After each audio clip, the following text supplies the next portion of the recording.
What's up, fam? It's happening. It's finally happening. We have our What's a Fae.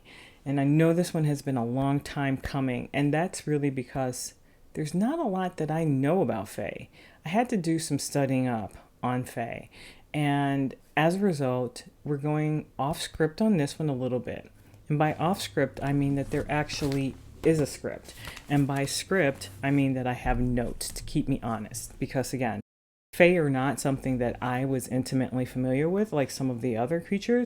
So I wanted to do some studying and make sure that I got some good information to share with you guys before going off on my tangent into what Fae mean in the Cambion Rider Chronicle universe, okay? So bear with me.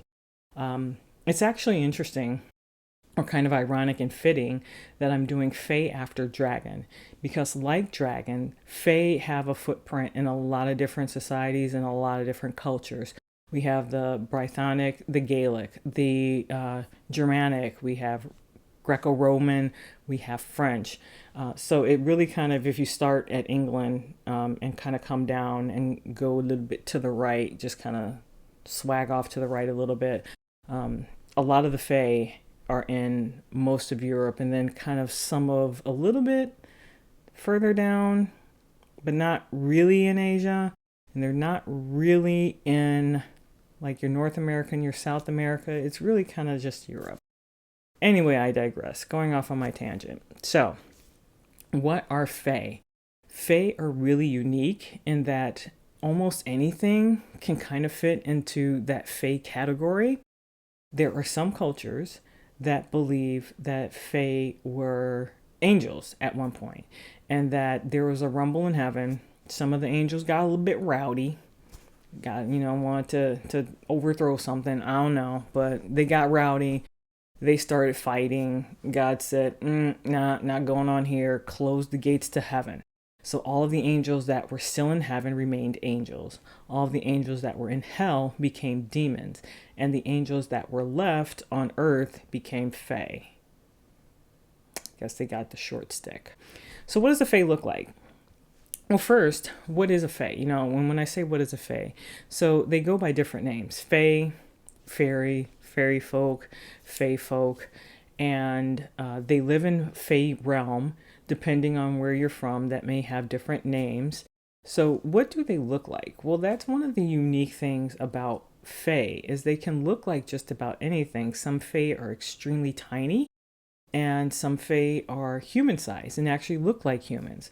One of the interesting things that I found out about Fae, in none of the cultures, when they're describing Fae, and the description is really generally kind of very general and non-specific, but one of the things that I noticed is that they're not really described with wings. And of course, fairies and Fae that we're used to have wings. We've got Tinkerbell, and we've got Tinkerbell,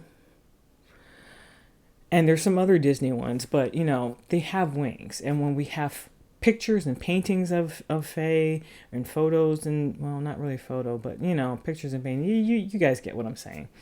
They have wings. And even Arthur Doyle, the author of Sherlock, he described them as butterflies. So kind of started leading me to believe. And actually, one of the things I read were that the whole winged Fae thing is really a concept that came about with painting, which, if you think about it, really kind of makes sense. So if you're drawing or you're painting a werewolf or a vampire or something, a dragon or something of that nature, a demon, it's really easy to get across to whoever is looking at the painting that this is a vampire or this is a werewolf, because there's different things that you can draw to get that across. And there's things that we just automatically connect with vampires. Fangs, if you draw someone who looks kind of like a wolf or wolf hybrid, obviously that's supposed to be a werewolf. Red eyes or something like that, or shadowy, or demons or something. But how do you get across what a Fae is if they look like us? So maybe that's where wings came into play. I don't know. So more about Fae.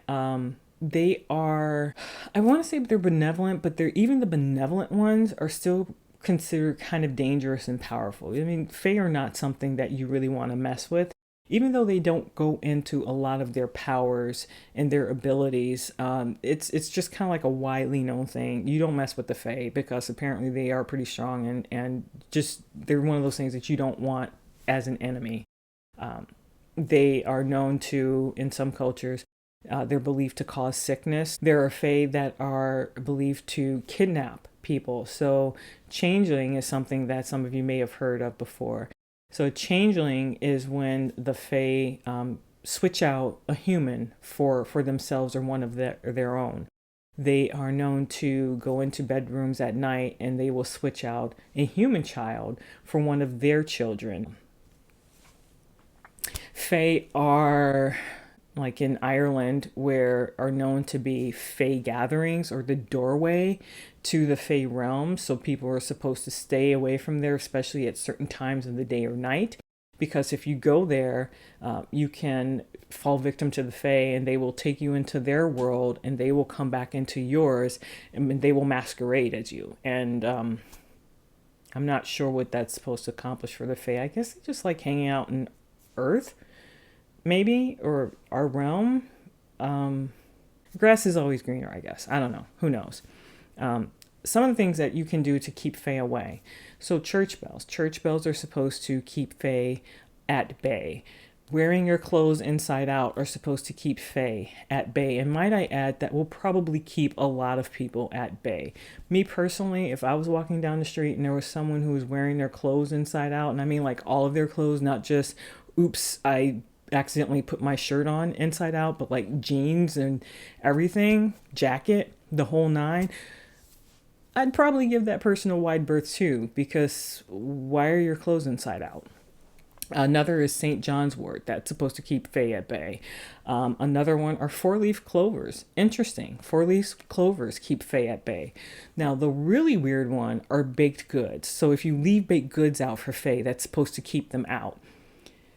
How that works, I don't know. It seems counterintuitive. If you're leaving out freshly baked bread, especially if you're a really good cook. So if you're leaving out freshly baked bread and cream and cookies, won't that make them come back? I mean, if I was walking to houses and people were leaving stuff out to me, dude, I'd be back every night. It's like, what do you have tonight? Do we have a chicken tonight, maybe? Enough bread? We don't need any more carbs? Can I have some chicken or steak? I'd be there every single night. So how is this supposed to keep Fae away? I don't know. One thing that I found, or another thing that I found that was really interesting, was if the Fae come in your house. So there are some homes that they say that the home was built with the front door and the back door like right in line with each other, and they would leave it open so that the Fae can just walk through all night long because Fae, I guess, I don't know. But if you see a Fae in your home, you're not supposed to look at them directly because they get offended because you're all violating their privacy. But at the same time, man, you're in my home violating my privacy. I'm looking at you because I'm making sure that you're not doing anything you're supposed to do, like be in my home. Now, that said, one of the weakness of Fae, because let's face it, every creature has a weakness. For vampires, it's sunlight. Werewolves, it's silver. Fae, it's cold iron. I don't know, but that's that. So how do they relate to my universe? Well, my Fae can pretty much be anything. I kind of am going more the Germanic route. So in Came Back Haunted, I have Fae. I have a couple different Fae that I play with there. And I also have some of my characters take a trip to Alphamere. I hope I'm saying that right. I probably just butchered it. For any of you who know how to say that correctly, please don't hate me. Just let me know how I'm supposed to say it and I will say it right. But they venture into the Fae Realm, which I'm calling Alphamere, to do stuff. You have to read the book to see what they're doing. But they encounter different kinds of Fae there.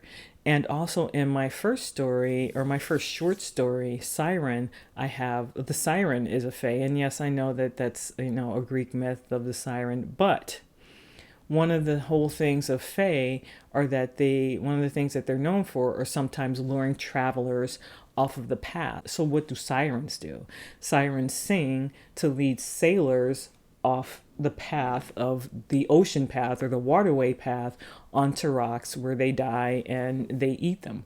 But because they're, they're leading them off the path, so I was like, okay, this is perfect for Fae. This fits the scope beautifully. And there's other creatures that I have put into that whole Fae scope, because Fae can be anything. So that's the short and ugly version of the Fae, the condensed version, the Cliff Notes version, the Gen Notes version of Fae. So next time I am going to kind of go into my whole Cambion writer and how and what the Cambion writer is, and kind of some of the mythology that I built it off of, because obviously right now there is no dragon rider, at least I don't think there is. And I didn't build my dragon rider scope on a specific thing. It's kind of like a hodgepodge of a few different things. So I'm kind of going to go into that hodgepodge and where I pulled the different layers from. Cambions really are a thing, in which I will go into and explain that. That one's really simple though. It'll be fun, I promise. It'll be interesting, I promise. I think it'll be interesting. So we'll see. But that's Fae.